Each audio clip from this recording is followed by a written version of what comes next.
Apa yang pertama kali Anda pikirkan ketika mendengar nama ganja? Barang haram, barang ilegal, barang berbahaya, atau hal negatif lainnya? Tapi tahukah Anda bahwa dahulu ganja justru digunakan untuk hal yang positif, seperti pengobatan, bahan makanan, bahkan obat kuat pria? Menurut catatan sejarah, ganja pertama kali ditemukan 6.000 tahun sebelum Masehi di sekitar Laut Kaspia atau di wilayah Kazakhstan sekarang. Pada zaman itu, wilayah Kazakhstan merupakan rute yang dilalui jalur sutra, sehingga ganja begitu mudah tersebar ke penjuru Eropa dan Asia. Dahulu penggunaan ganja diperuntukkan untuk kebutuhan medis. Hal ini tercatat dalam peninggalan peradaban bangsa besar seperti Yunani, Cina, India, dan Persia.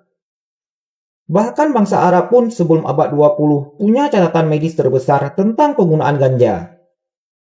Orang Arab menggunakan ganja sebagai obat pereda rasa nyeri, obat sakit kepala, pengencer ASI, penyembuh tumor, dan lain sebagainya. Sementara itu, catatan sejarah ganja di Nusantara dimulai ketika pedagang dari Gujarat, India membawa ganja ke Aceh pada abad ke-10. Para pedagang dari Gujarat tersebut menjadikan ganja sebagai alat transaksi perdagangan untuk ditukarkan dengan cengkeh, kopi, lada, dan rempah-rempah lainnya. Selama berabad-abad, masyarakat Aceh memanfaatkan ganja untuk kepentingan pengobatan, penyedap makanan, dan pertanian. Ganja juga tertulis dalam bab pengobatan di manuskrip kitab kerajaan Aceh yang bernama Tajul Muluk. Dalam kitab Tajul Muluk, ganja dijadikan obat untuk penyakit kencing manis atau diabetes. Akar ganja direbus dan airnya diminum untuk mengobati diabetes. Rakyat Aceh juga menggunakan ganja untuk bumbu penyedap makanan, seperti kuah belangeng, kari bebek, bubur kanji, dan lainnya. Selain itu, ganja juga digunakan sebagai campuran minuman kopi untuk menambah stamina. Dalam pertanian, rakyat Aceh menanam ganja di pinggir area persawahan untuk mengusir hama serangga. Daun dan biji ganja yang sangat menyengat membuat hewan serangga pergi menjauh. Ketika Belanda datang ke Aceh, Belanda melarang penanaman dan penggunaan ganja.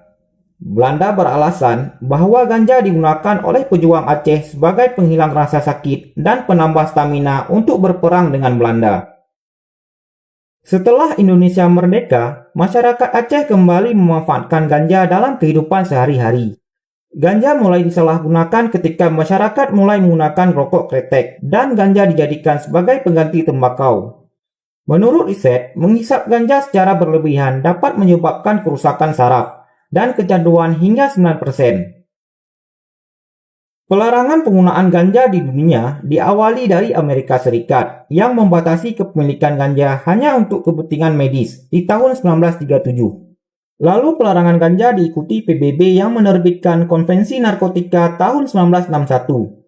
Di Indonesia sendiri, ganja mulai dilarang penggunaannya pada tahun 1976. Atas desakan Amerika, rezim Soeharto yang kala itu menjadi good boy-nya Amerika mensahkan Undang-Undang Nomor 8 tahun 1976 tentang narkotika. Maka sejak itu, riwayat ganja yang telah menjadi bagian dari budaya masyarakat Aceh harus berakhir. Itulah tadi sekilas sejarah tentang ganja di Aceh dan Nusantara. Lalu setujukah Anda bila ganja kembali dilegalkan untuk keperluan medis?